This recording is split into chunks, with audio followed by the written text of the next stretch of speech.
You're watching the Chaos Protocol on Transplanar RPG, an all-transgender, people of color-led dark fantasy TTRPG show set in an original non-colonial, anti-orientalist multiverse. If you like what you see, please consider pledging to our Patreon to support the show and get access to a patron-only after-show, early podcast episodes, GM notes, character sheets, and even the chance for your tabletop OC to cameo in our series. Thank you so much for watching, and enjoy. The Chaos Protocol is a dark fantasy series that may contain content that is triggering for some viewers. Content warnings for this episode include heights, falling, flying, romance, flirting, kissing, death, complex relationships, nightmares, and references to sex. Arc 2, Episode 23, The Mist Spills Out. From Carved Inside an Empty Urn by Connie Chong.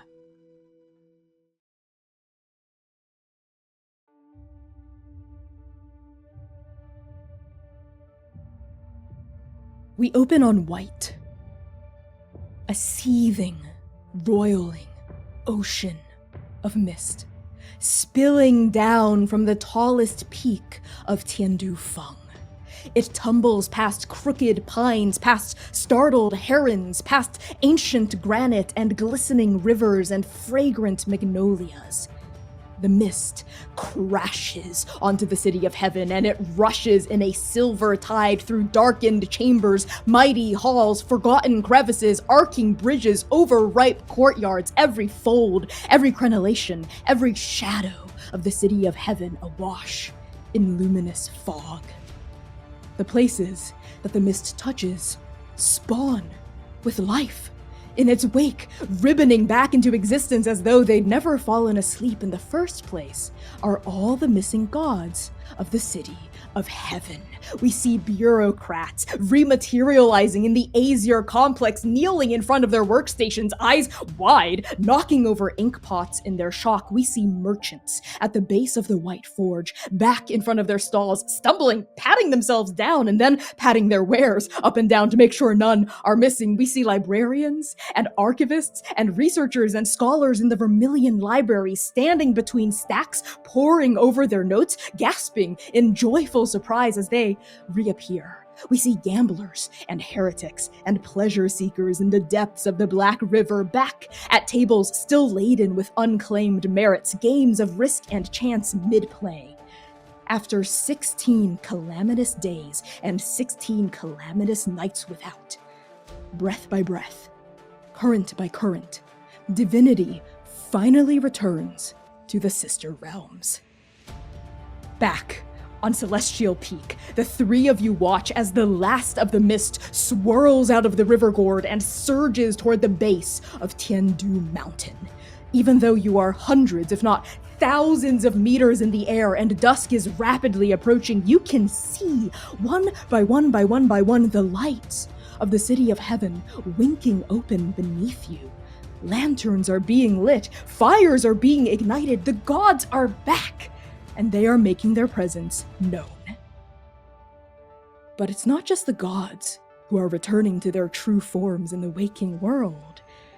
In the middle of your party, ribbons of mist swirl around Goose. And Goose starts to glow. He levitates off the ground, squawking and honking this entire time, but not out of fear, out of excitement. His entire body turns incandescent, like a sword being forged in divine fire, and then that silhouette elongates, the wings flatten into arms, and when Goose touches back down onto the ground, it is not with webbed feet, but toes. Connected to a leg, connected to hips, a torso, a face. Goose's true form is that of a mortal. No, a god.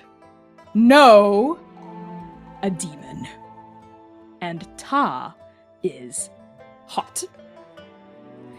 His face is sharp and wolf-like with these piercing, stormy gray eyes. He has long, dark gray hair now shot through with goose feathers.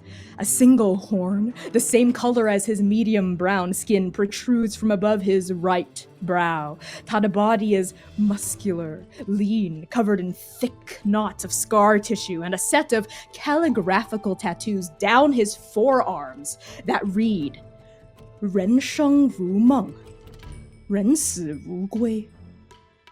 Also, he's naked. This demon looks at his fingers with fascination and familiar relief. And then, still naked, Honk turns toward a literally speechless and beet red Xiaocheng and says in a deep, raspy voice, Xiaocheng, it's me. It's Goose.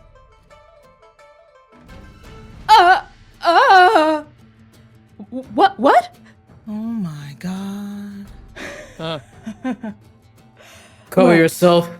Seir tosses his robe over to Goose. You take your only robe off, so you're topless now? Yep. We're balancing. Lumièra was gonna be like, wait, hold on, okay, now I'm stuck. I'm stuck between the two. Okay. Yeah, you're stuck between Seir and Goose's huge muscle. I can't say milkers. Between these two. Connie, please say it. Anyway, you offer your robe over to Goose, and he looks at it with such deep interest, and Honk takes it, kind of lifts it up, and then drapes it like a cape over their shoulders, so they're not covering anything. But they do say, okay. Oh, thank you, I was quite chilly. And my name isn't actually Goose. Though I do have feathers in my hair now, I think they complement my eyes. And the Honk pronouns, they do still feel right. Either way, my true name is Ansha. And now that I have my body back, I can finally act as myself. And Ansha steps towards Xiaocheng, and Ansha gets down on one knee. He takes the courtier's hand in Honks's, and Honk kisses the top of their fingers. And he says with this deep devotion welling in his voice, thank you for taking care of me this past week. Thank you for showing me what true companionship can be, what true care can be. I am yours from now until forever, if you will have me.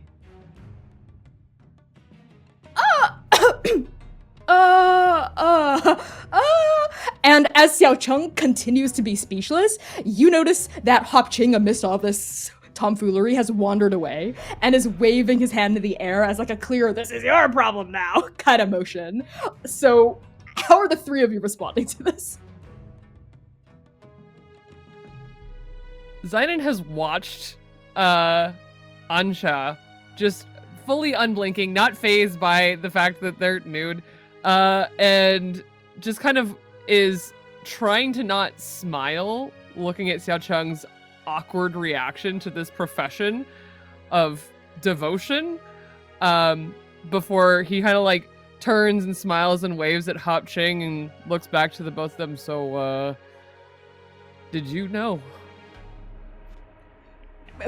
Me? About Ansha? No, I didn't. I had no idea. I thought you were just a goose. And thank you. This is a lot. I appreciate this gesture very much, and I would love to get to know you. And the color starts to fade a little bit. It's still there as Xiaocheng collects themselves and steps back into their role as like courtier, as a political liaison, as someone who knows how to work with other people. They clear their throat and they say with genuine kindness, really, thank you. And please, I'd love to get to know you when you're not a goose. When you're a person, I'd love to get to talk. I have so many questions for you, Ansha. How did you get here? Why are you here in the first place? How did you turn into a goose? You like me? Why? And Ansha rises in a clean, fluid motion, and as they do, robes start lacing into existence around his body. These beautiful, dark, pure black robes shot through with silver embroidery like teardrops of moonlight. And your robe, Seir, he kind of like picks off of his back like it's a cape, and without looking at you, hands it back to you. Oh, thank you for that. I do know how to make a dramatic appearance. I figured it was worth it after so many long days and nights in a waterfowl form that I have grown to not dislike. Many questions fall from such sweet lips, Xiao Chang, and I would love to give you all the answers you seek. But I think it would make the most sense to also give those answers to your emperor. They are of intense political urgency. I hope all of you can understand. Sure. Seir says as he grabs the robe and is going to attempt to put it back on, but he's still kind of like sheepishly looking away because he did just see Ansha fully in the nude for a while. And once he's fully shaken that off, just pinches the bridge of his nose, trying to piece everything together. You hear incessant clicking of Lumièra's pocket watch. I mean, it is just I'm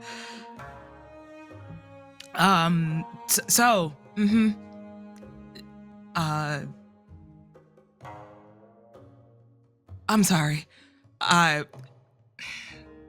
You alright? I was not listening at all. Can you repeat that? Ansha smiles and chuckles, kind of a deep rumbling noise, and repeats exactly what Honk said word for word. As Honk does, the last thing to rematerialize on their outfit is a dagger in a sheath. And there's no other way to slice it. It looks cursed. There's kind of like a roving eye gem, like an eye-shaped gem in the pommel with like the gaze flicking left to right in this slitted fashion, and it just emanates bad vibes. But Ansha kind of pats the dagger very lovingly as it comes back into existence and finishes the last thing. The last explanation repeats it back to Lumièra. And so it is of deep political urgency. And I think we also have more to discuss with the Emperor, correct? Now that There's a lot everyone's more. back. A few lingering questions, of course. And a warning. Most importantly, that. We're not done yet. No, we are certainly not. And listen, the assembly drum. And all of you hear it. It sounds like peals of thunder, shaking the air, rising up from underneath you, deep in the city of heaven. From the center of the Hall of Peerless Destiny itself, someone is striking the assembly drum, and the noise can be heard from the lowest rivers of the Black River all the way here to the top of Tiandu Peak. The Emperor is also back and is calling a council meeting, open to all, on the eve of the gods' return.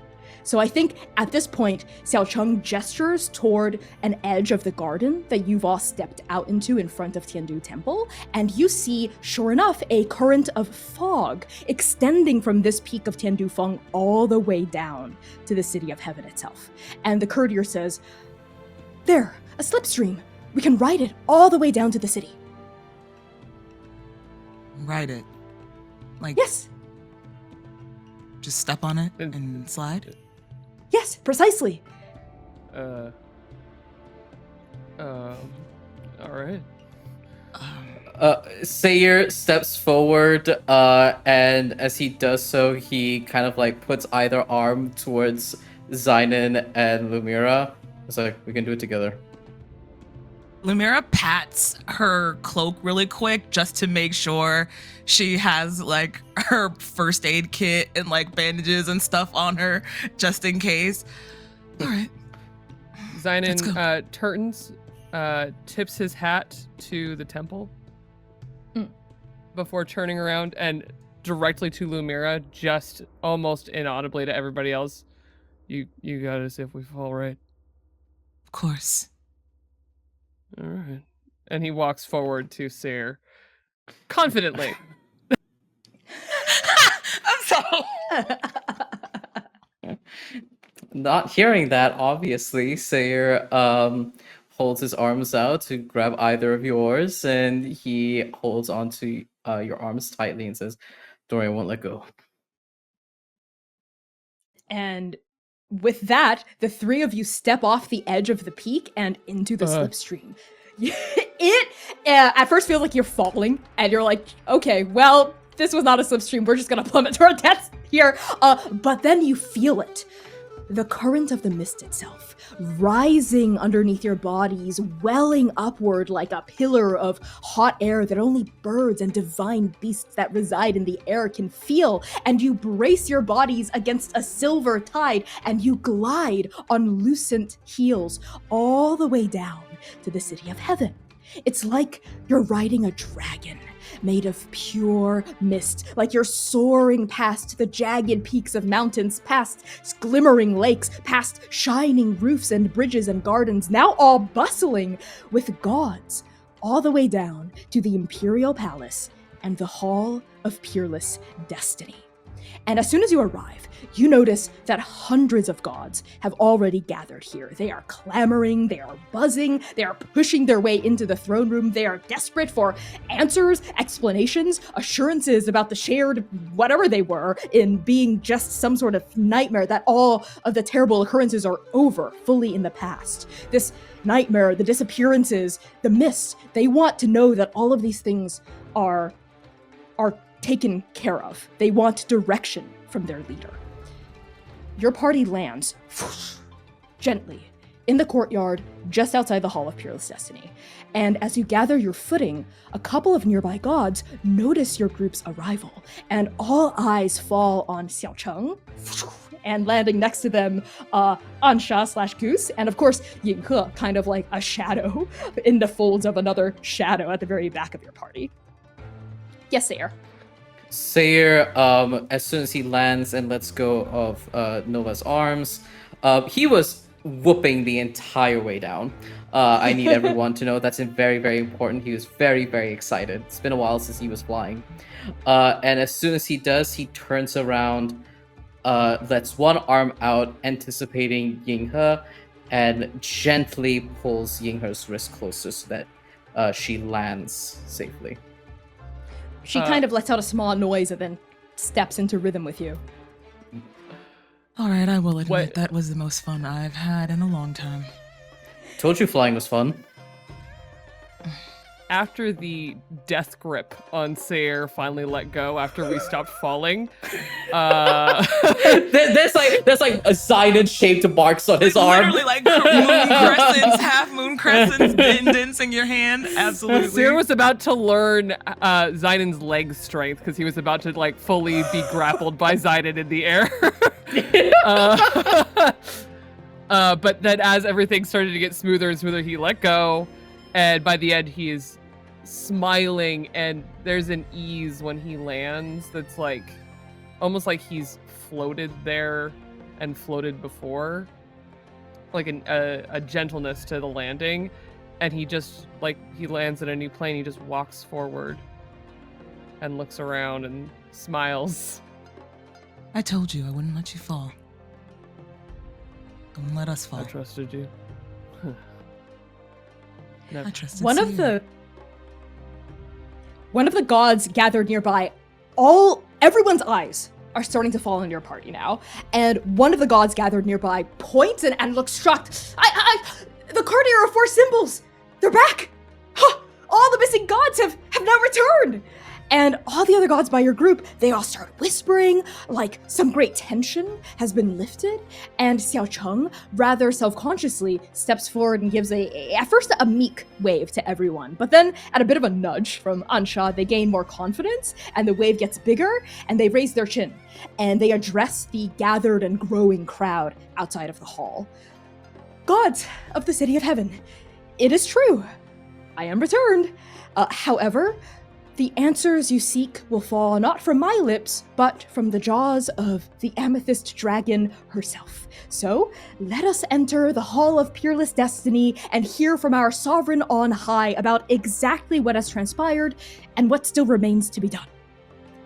And these words instantly calm and encourage the gods around Xiao Cheng, and you all, in this moment, get a sense of just why Xiao Cheng is the courtier of four symbols, the ambassador between all the gods of the City of Heaven. And on that, Xiao Cheng nods to himself, gives your party an encouraging look, and steps forward to enter the Hall of Peerless Destiny.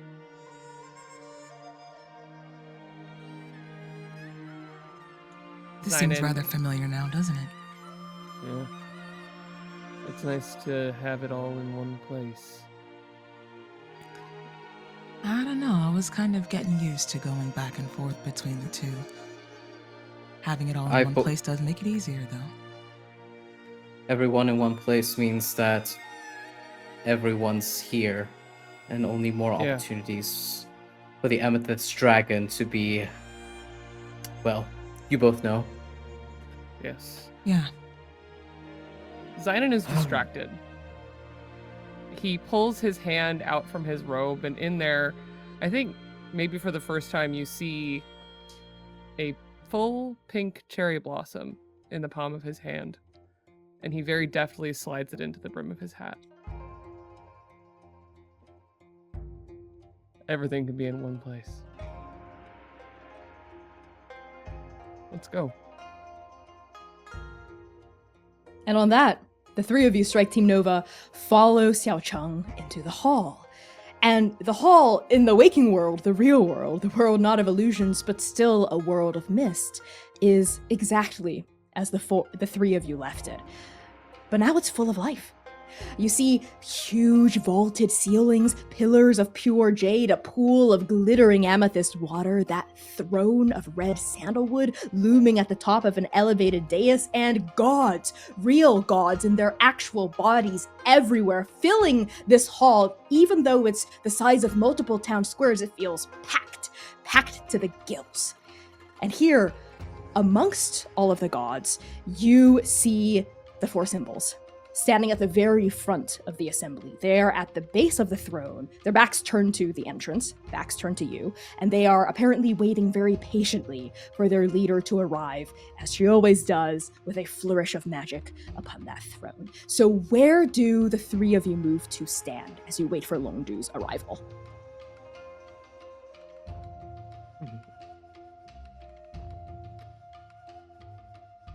Seir is unsettled in the wake of his entire being wrenched out of emotional repression. He's adjusting, and I think it's obvious. His lion-like tail swishes with anticipation, with anxiety, as he paces around. He's probably stood along the steps of before we enter the proper Hall of Peerless Destiny. He's just pacing around there, hoping to lay eyes on the Amethyst Dragon as soon as Ta arrives, so that the guard dog can maybe lower the area of opportunity, because this mission's not over yet, and this is the only thing I know how to do. So you're kind of taking a perimeter watch? Mm-hmm. Okay, what about Xainan? I think Xainan is following closely behind Xiao Cheng, just kind of protective, keeping his eyes open for what really actually caused all of this, the thing that Xiao Cheng was genuinely afraid of, to see if anyone is acting strange or if something steps out of place, he's ready. So just like Seir, Xainan is guarding Xiao Cheng. Yes, as you move next to Xiaocheng, Ansha also follows them, and the other gods seem unnerved by the demon. They can sense that Ansha is not of the city of heaven based on kind of how Honk holds Honk's self, kind of like the lackadaisical curve, kind of like the wolfish grin, and the magic emanating from him feels different from the regular kinds of magic that gods practice in the city. So gods here are giving them a wide berth, but no one's directly interrogating him because he's accompanied by Xiaocheng. And as for Ansha, he flirts. He gives winks. He gives like a kind of purr, a little roar, a little growl towards some of the onlookers to kind of challenge them almost. And most of them kind of look scandalized and gasp and peel away, but others are blushing and they seem a bit enamored. Good What to know that about- you're the sorry, go same ahead. as good to know you're the same as a full person as you were as a goose. Oh, you like what you see, Xainan? Who wouldn't? Well, just talking and flirting and looking is fine, but I'm afraid my heart is claimed. Absolutely, and you've bitten me one too many times, and not in a fun way. Oh, yes. Speaking of which, do you have any more treats? Yeah, of course. Xainan just like fully has more stuff because he's just been slipping him stuff this whole time, so...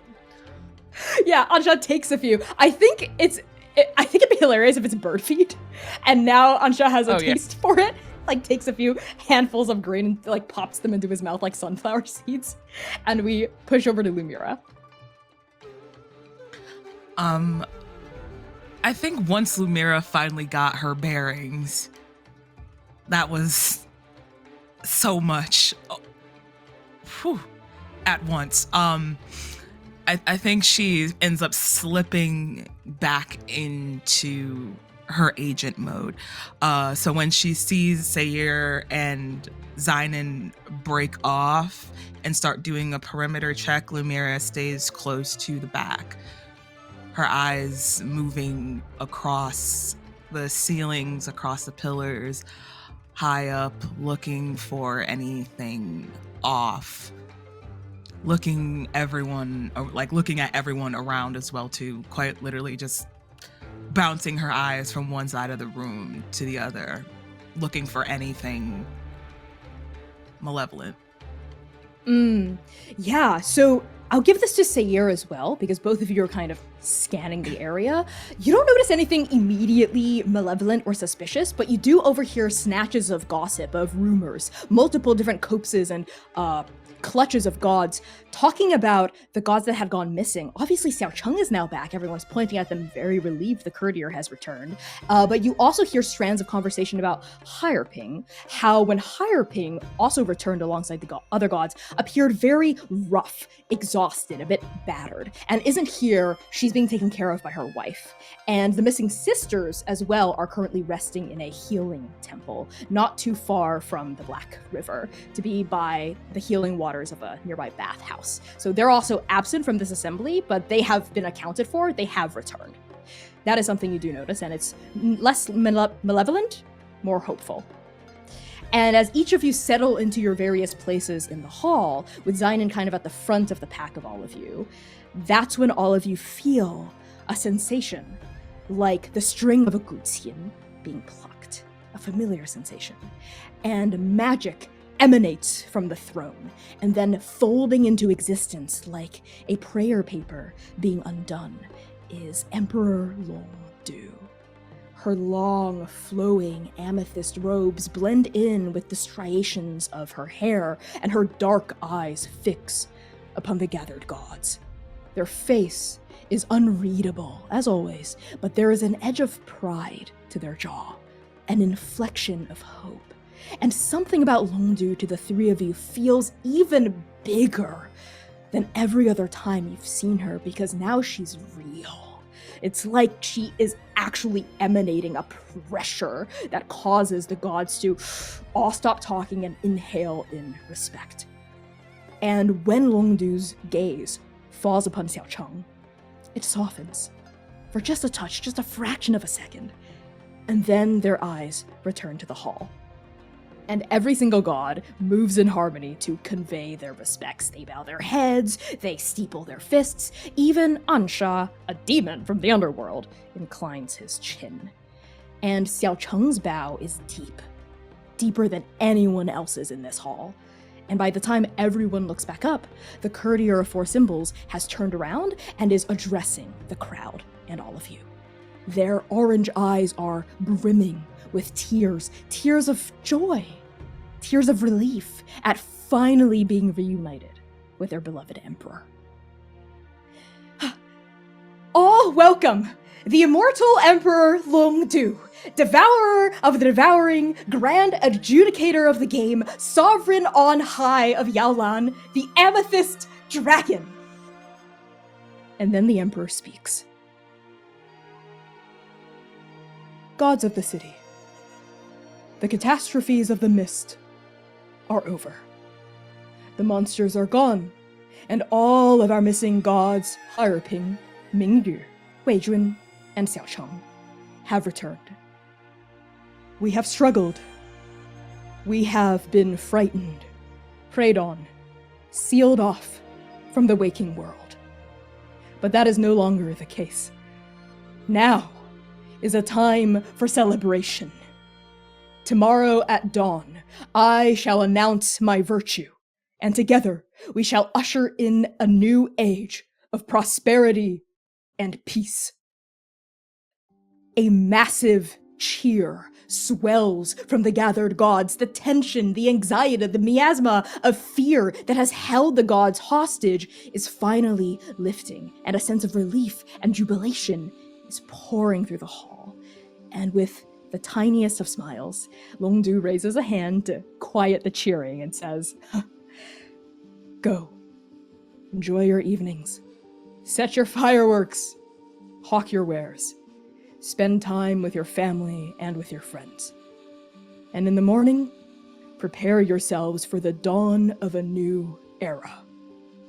In the meantime, symbols, cultivators, a word." And the gods start streaming out. They're still cheering, they're still laughing, they're slinging arms around each other, they're talking excitedly about the proclamation that is finally to come. And the only people who remain behind are the four symbols, Xiaocheng, Ansha, Yinghe, and the three of you.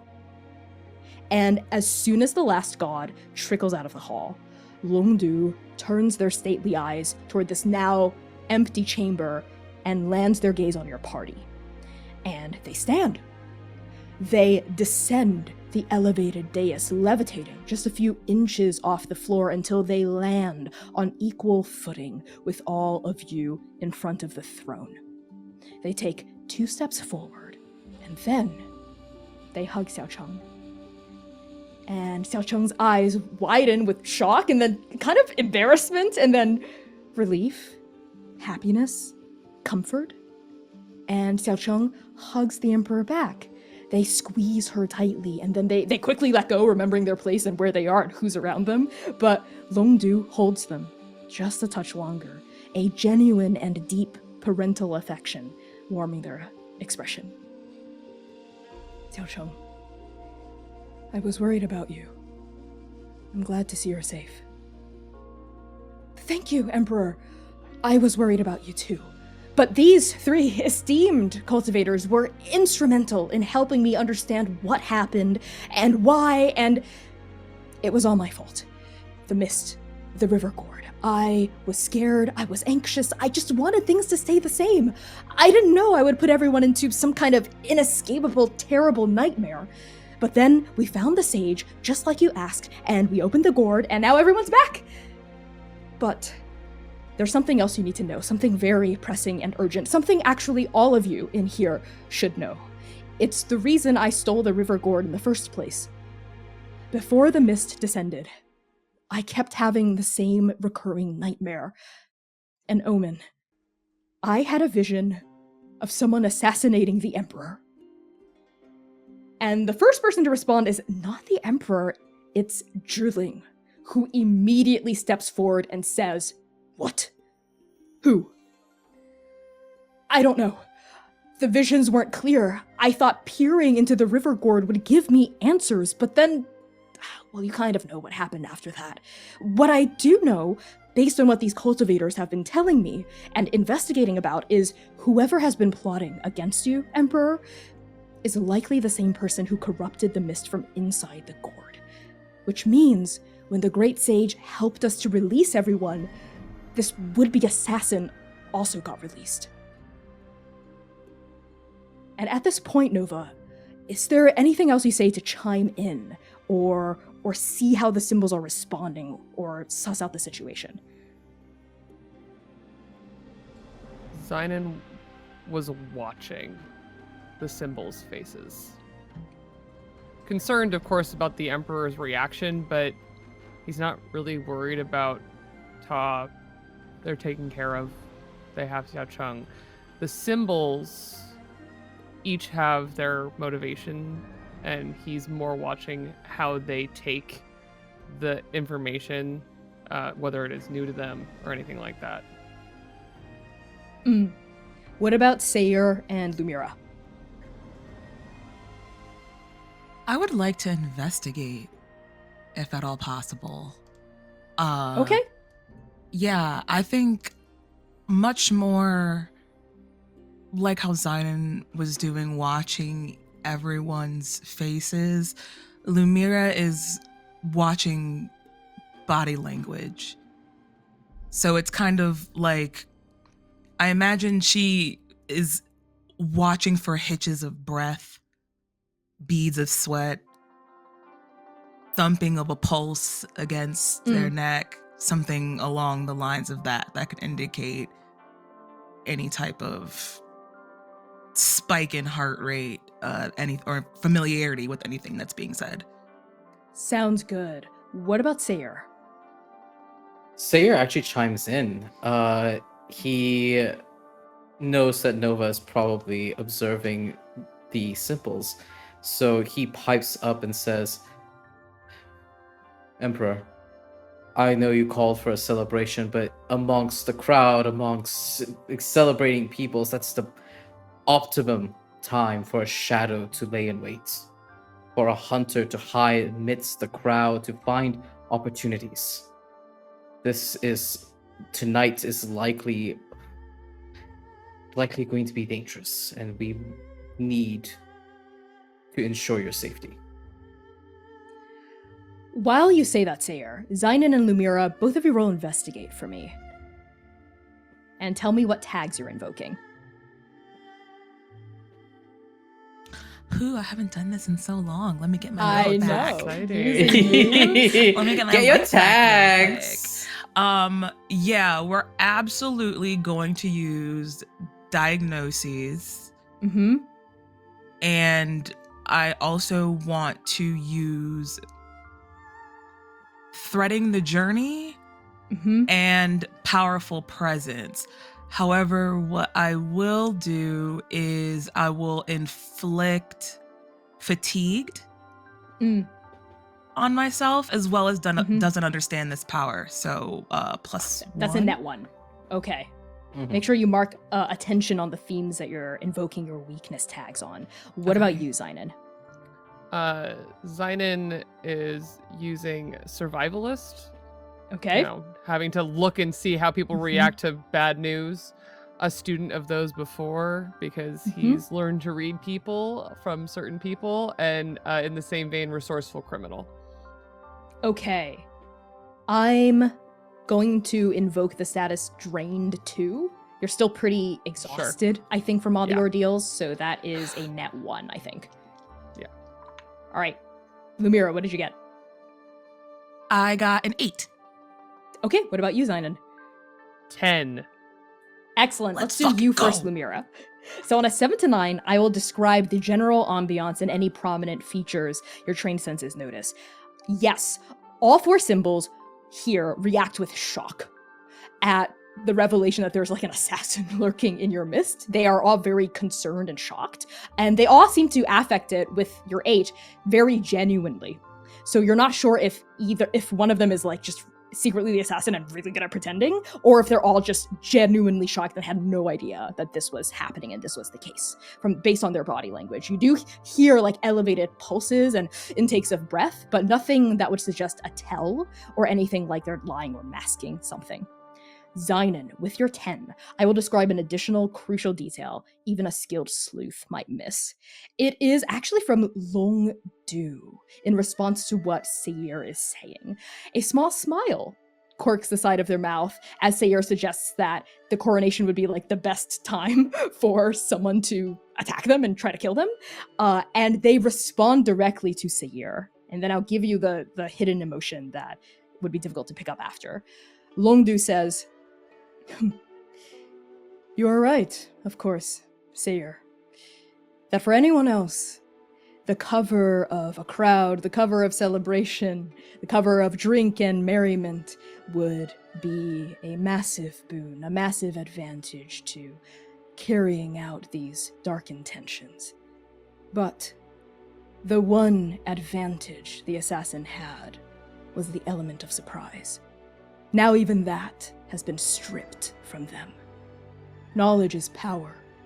Knowing something alters its very nature, changes the flow of the river of fate. This assassin will not catch me off guard. Now that I know they are coming, I will be able to defend myself and make an example out of they who wish to strike the sun." Seir responds in a husher tone, intending only for the Emperor to hear, but if I'm sure keener senses might still pick this up. "Even from a knife that hides close?" The Emperor's eyes fall on each of their symbols, on Xiaocheng, and they respond to you in a full voice everyone can hear. "I trust those I keep close. And besides, even if a close knife decided to strike against me, I am the most powerful being in all the Sister Realms. Many have tried to kill me in many ways, even ones I've trusted. And every single one of them have failed. I say this not to dismiss your very clearly proven abilities, but there is nothing any of you can do for me that I cannot already do for myself. Thank you for telling me. That by itself is enough." And the Emperor seems completely confident, like completely assured of this. Xainan, with your 10+, perhaps a touch overconfident.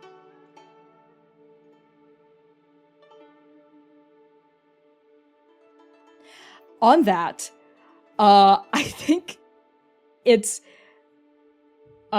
Drooling that interrupts this contemplative silence and says, "Before we go any further, I think there's a pretty obvious suspect in our midst.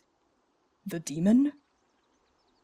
And Ansha smiles at that, and he steps forward with his hands on his hips. "Ah, yes, I was wondering when someone would bring my presence up, oh gentlewoman scholar. 4 symbols of the city. It is a pleasure to make your acquaintance, though I do wish it were under slightly bloodier circumstances. I am Ansha Uamo, the demon of assassinations." And Drooling's blade is conjured on fire and pointed at Ansha's throat before he can even finish his sentence. At that, how are the three of you reacting? Xainan steps forward. So I like to think that Xainan and Seir both step forward from either direction. Yeah.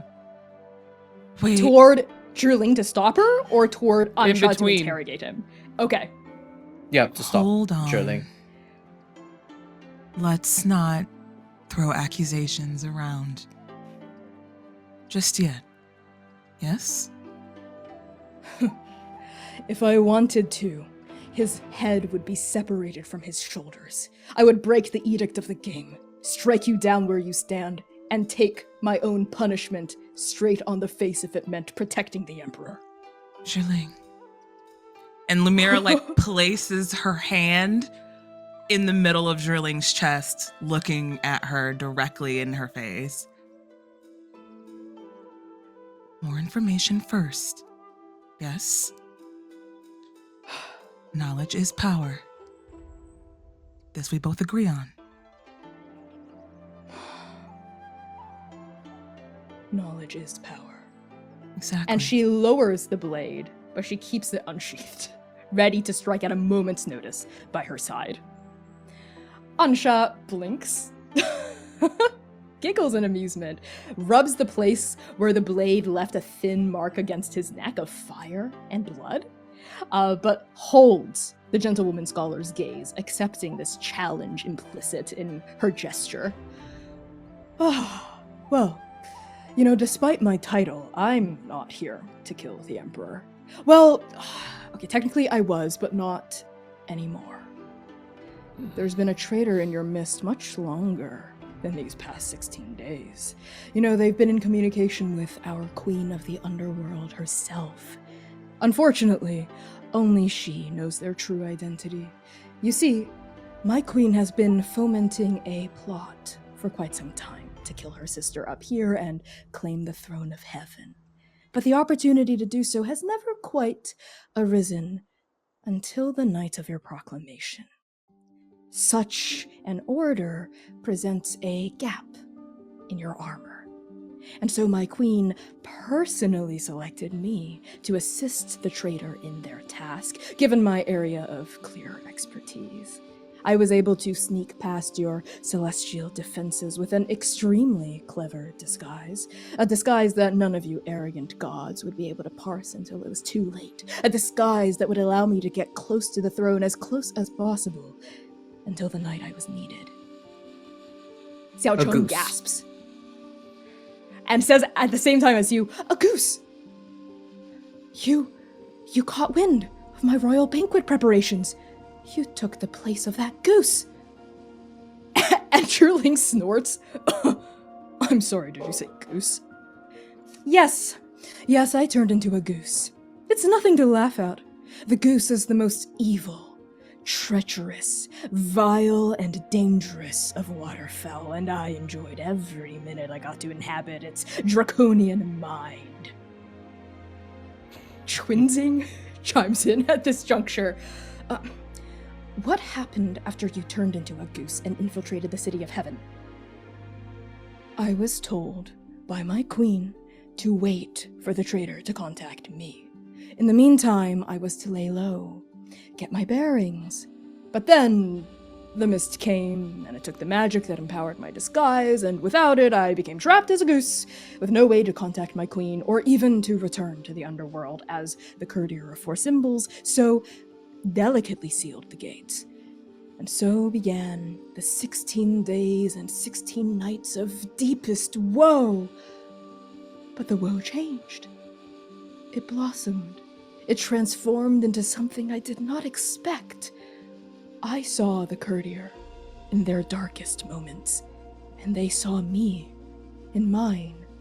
And still, they cared about me, and I grew to care about them. Xiao Cheng, I never felt more alive these past 16 days that I spent with you.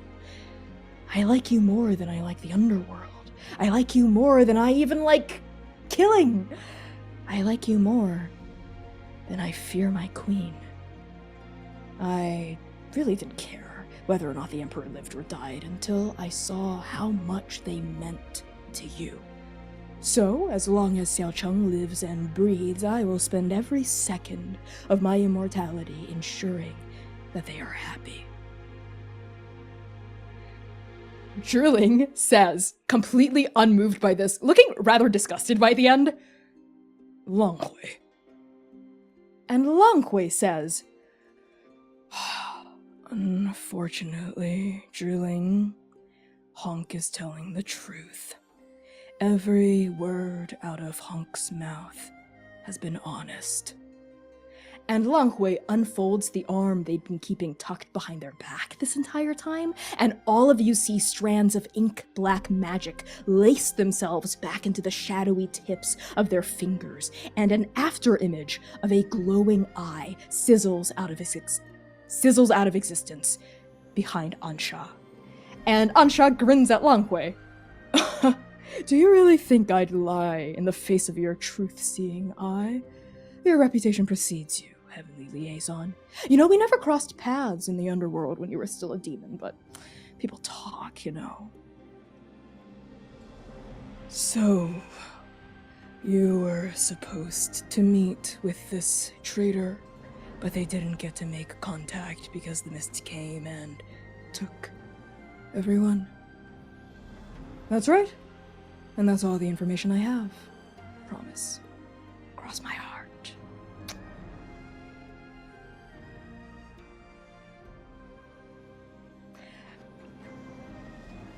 Seir clears his throat, I think shares a look between the members of Nova, hearing all of that.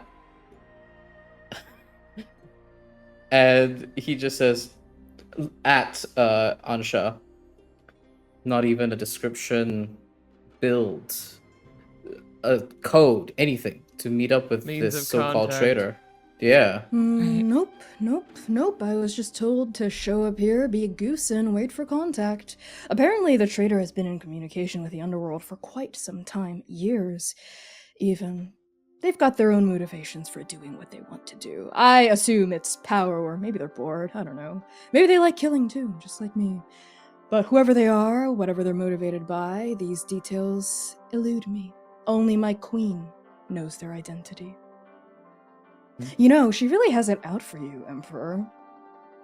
And Longdu, who has quietly taken this in this entire time, glances at Ansha, doesn't even look at them in any sort of smoldering or intense way, but something in the hard edge of their eyes causes this kind of lackadaisical, confident, a touch arrogant demon to shrink a little. I meant no offense by that, of course. Of course. Xainan has been watching Langhui basically since Ansha started talking about the connection with the assassin, the underworld, and has just been watching them, not trying to study them, but more just making sure that people aren't shooting them dirty looks. Doesn't think that Langhui would act in this particular manner, partly just because Ta is really scary and would find a more clever and less direct way to go about doing this. But Xainan worries genuinely about if Langhui is feeling perhaps suspected. If Langhui is feeling suspected or scrutinized, this certainly doesn't show on their very calm and unemotional face.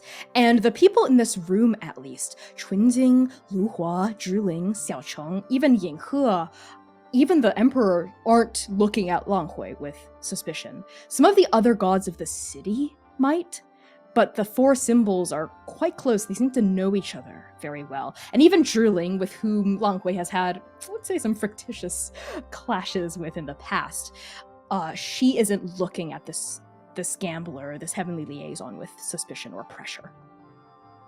Chunjing crosses their arms and flicks one of the beads of their abacus back and forth. They're kind of wondering out loud to themselves. 10,842 gods in the city of heaven. 3 cultivators, 1 demon, 1... And their voice catches as they look at Yinghe. Demigod. And 1 traitor. And they go back to just counting all the possibilities under their breath. With all due respect, Ansha, it seems, are you sure you're queen? Thinks you're up for the task? Oh, my queen does not make mistakes. No. And she suffers no errors. Well, the cauldron of boiling needles would certainly, pinprick that out of you. And yes, I was personally selected for this task. Not for necessarily my loyalty, but for my capabilities. I've always been loyal to the underworld. Don't think that I'm some willy-nilly that it will just flip sides at the drop of a coin.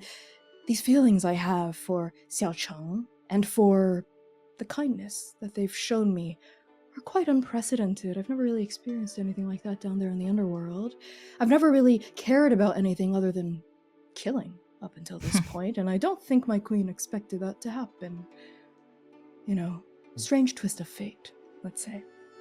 I never once doubted your feelings for the courtier, nor your loyalty to your queen. I just find it very interesting that you got thrown into this without any semblance of who it is that you're supposed to meet with, not a code, not anything in particular. You were just supposed to wait. And maybe Well, you I'm see. biased, but I typically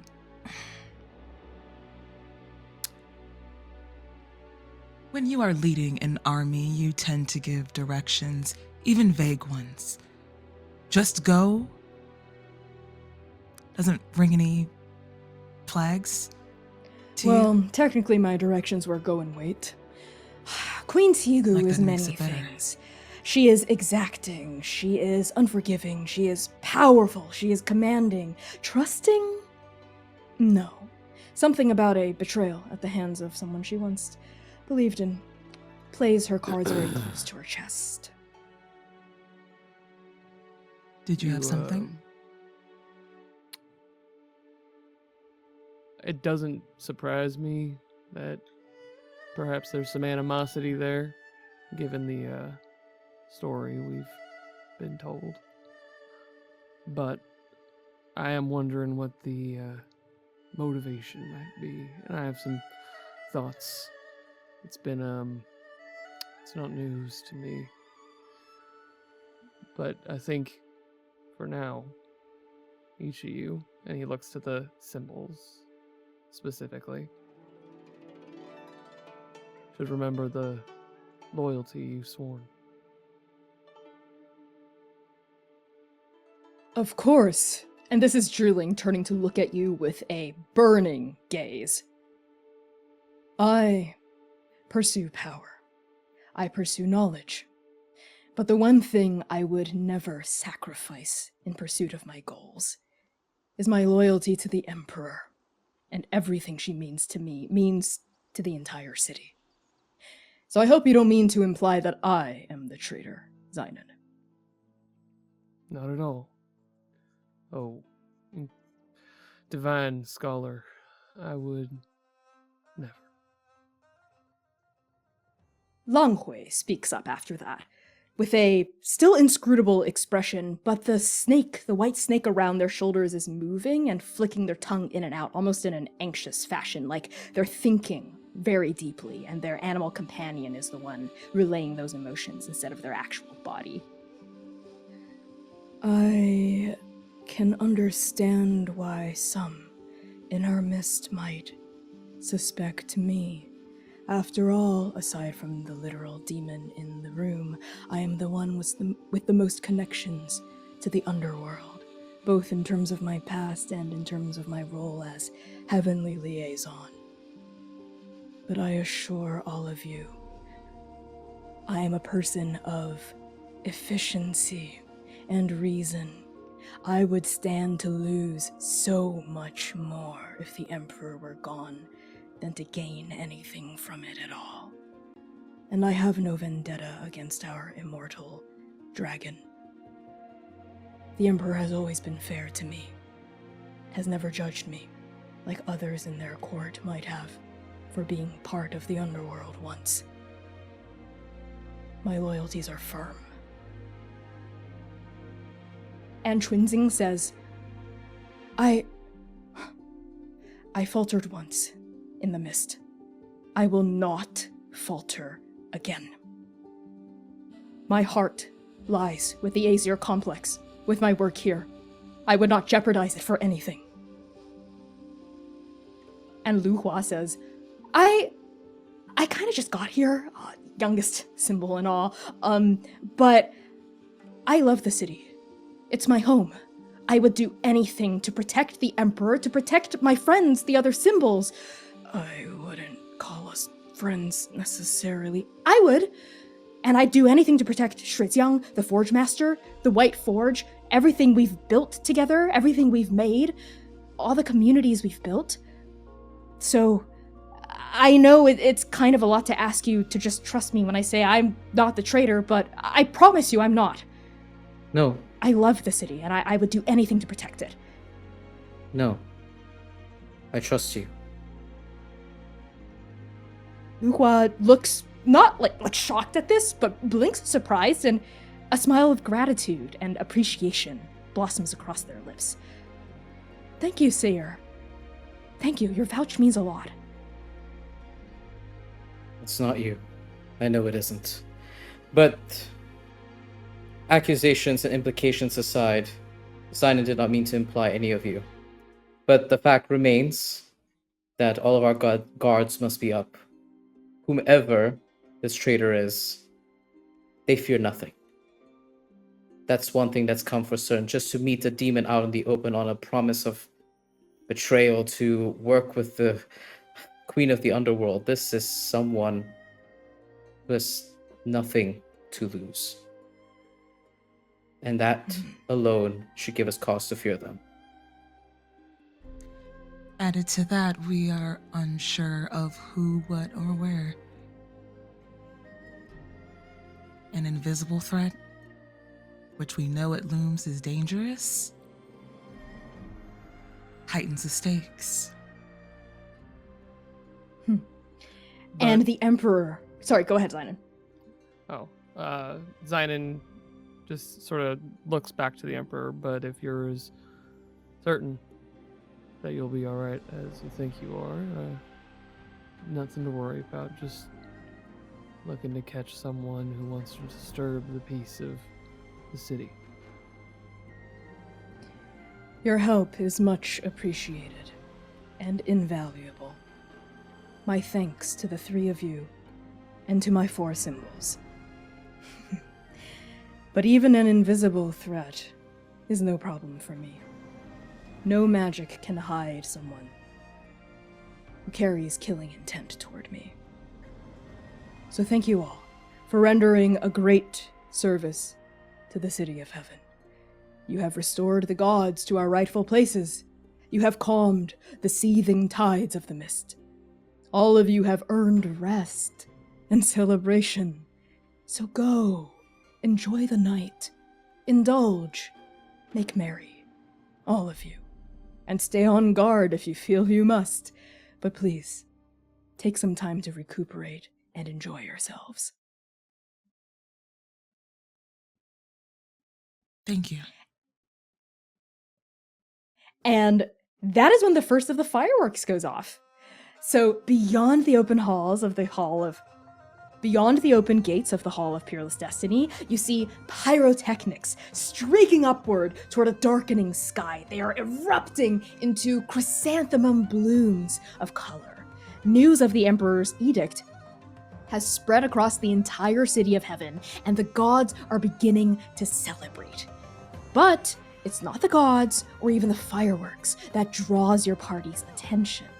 It is the 4 battered but satisfied cultivators standing in the doorway of the Hall of Peerless Destiny.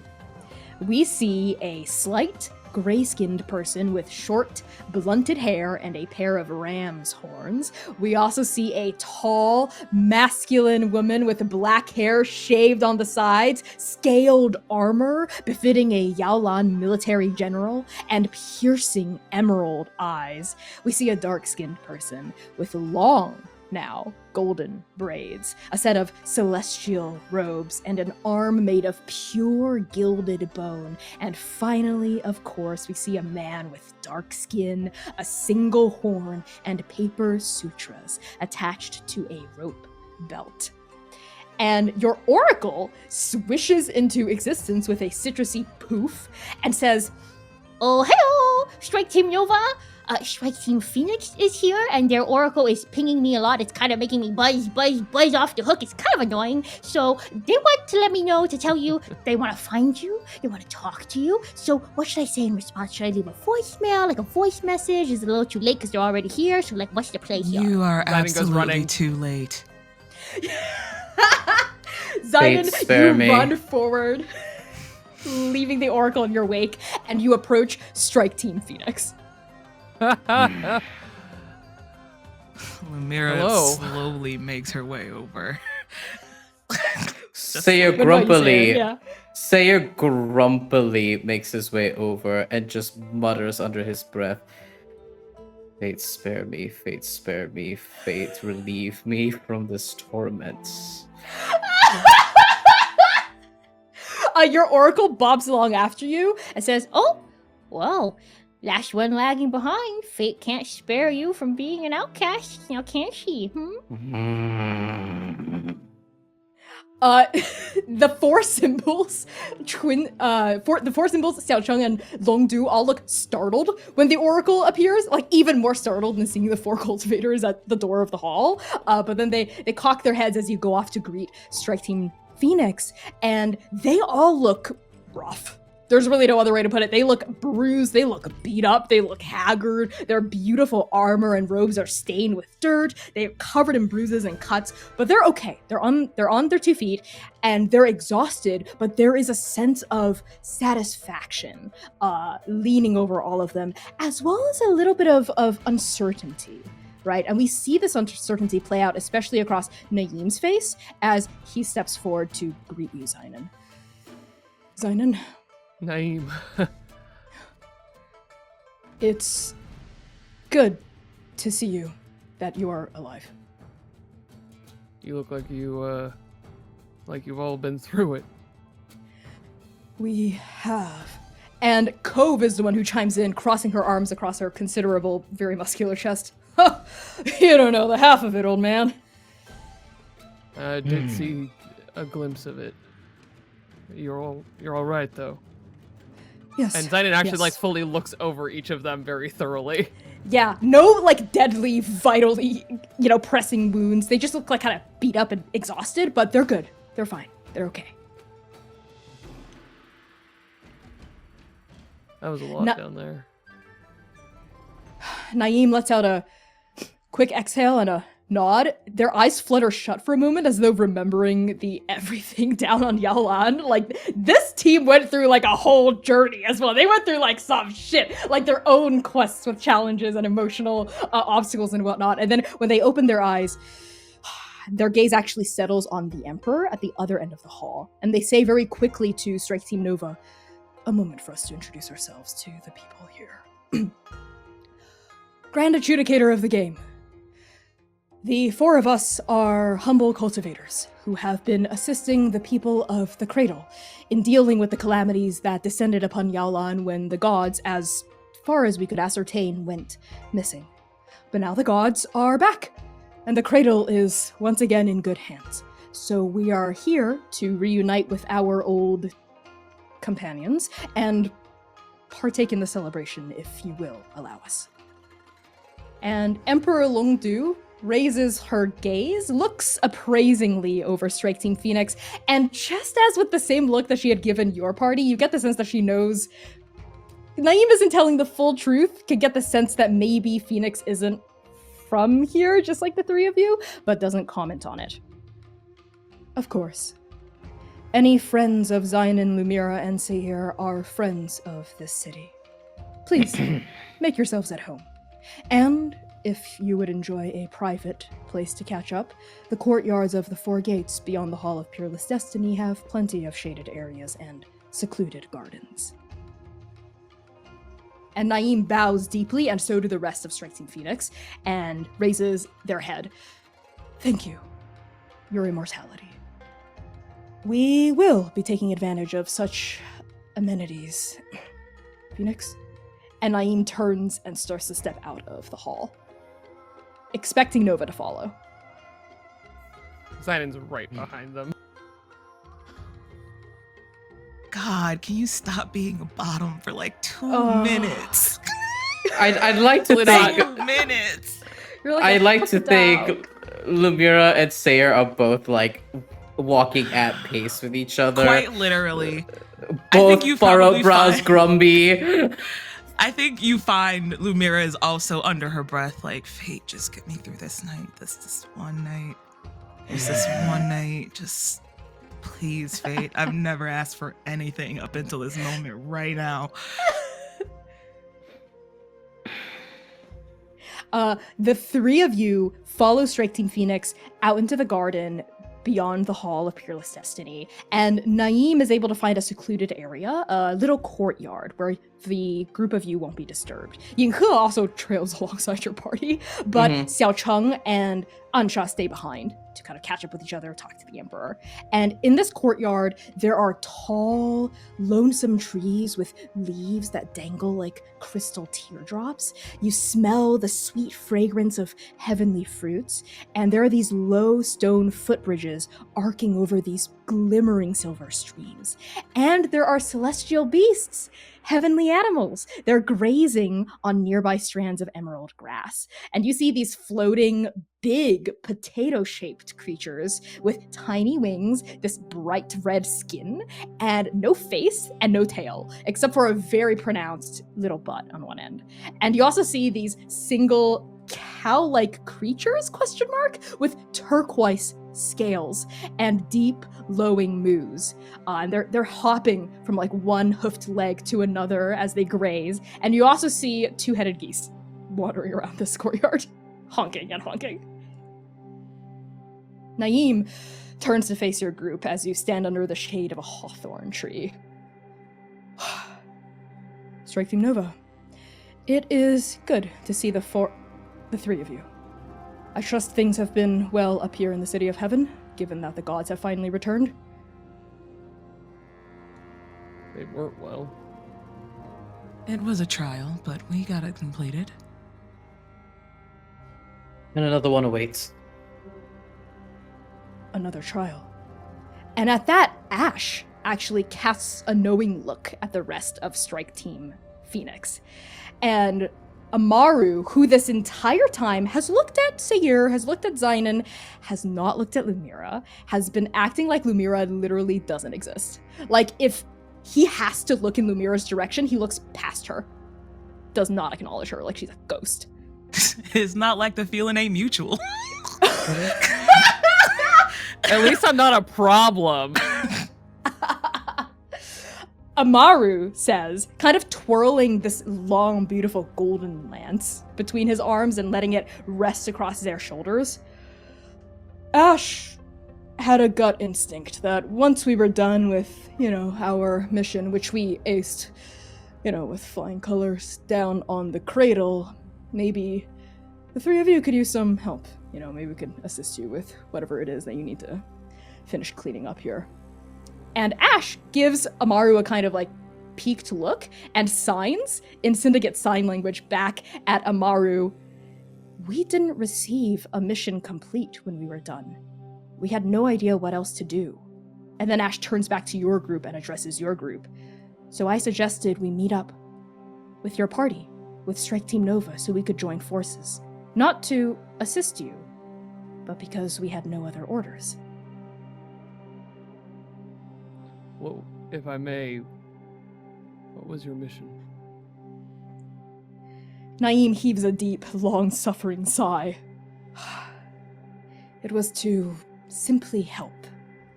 Help this mortal cultivator on Yaolan by the name of Tiansheng. She ended up being a interesting figure, well-intentioned. And Cove cuts in, I liked her. And Naeem goes on and says, that's besides the point. She's a fine person, trustworthy, interesting is all. Obviously, we could not continue with our mission once we realized that the disasters were being caused by the absence of the gods, and we were cut off from accessing the godly realm. So we had to trust your group after enacting the Eurydice Protocol and communicating with Hand Lucy.